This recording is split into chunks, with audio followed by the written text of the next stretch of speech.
Usually when we think, whether alone or collaborating with others, we consider a number of strands of thought at once: pros, cons, data, opinion, outcomes, feelings, ideas.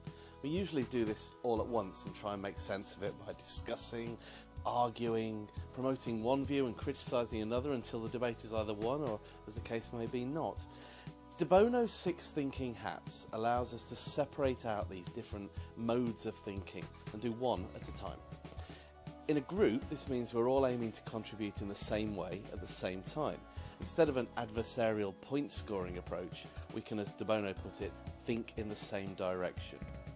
Imagine that instead of a spaghetti of argument and disagreement, you can have parallel thinking. Each coloured hat represents a mode of thinking that everyone contributing must use at the same time. The red hat is to express emotions and gut feel, the white hat to gather facts and information. The yellow hat is to capture benefits and value, and black is the safety hat to find difficulties and acknowledge risks. And the green hat gives us creative space to create new options and have ideas.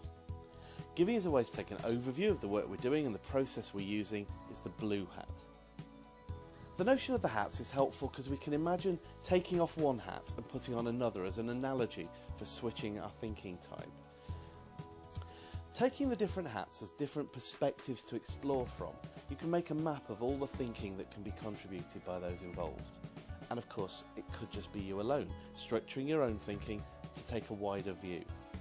You can decide on a sequence of hats that will get you the picture you need. In innovation, the 6 hats technique is a great way to pay attention to new ideas and explore them quickly and efficiently, but while still giving them more consideration than they might get ordinarily. An example sequence might be to start with the green hat to generate a large number of ideas, move on to the blue hat to clarify one idea at a time. Under the red hat we can express our gut feel about the idea, and then use the yellow hat to capture the benefits and the value that the idea could have. Wearing the black hat will assemble all the risks and dangers and problems associated with the idea, and the white hat will allow facts and information to be gathered, as well as a list of things we need to find out. Very quickly a picture is forming, and if the benefits from the yellow hat contributions look attractive enough, it will be worth solving or mitigating some of the problems found under the black hat. So getting creative again under the green hat will allow us to tweak the idea and have further creative thoughts to mitigate the risks and begin to solve some of the problems.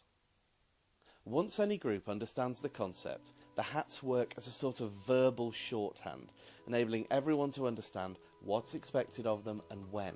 Everyone can quickly swap thinking modes when moving on to the next part of the map.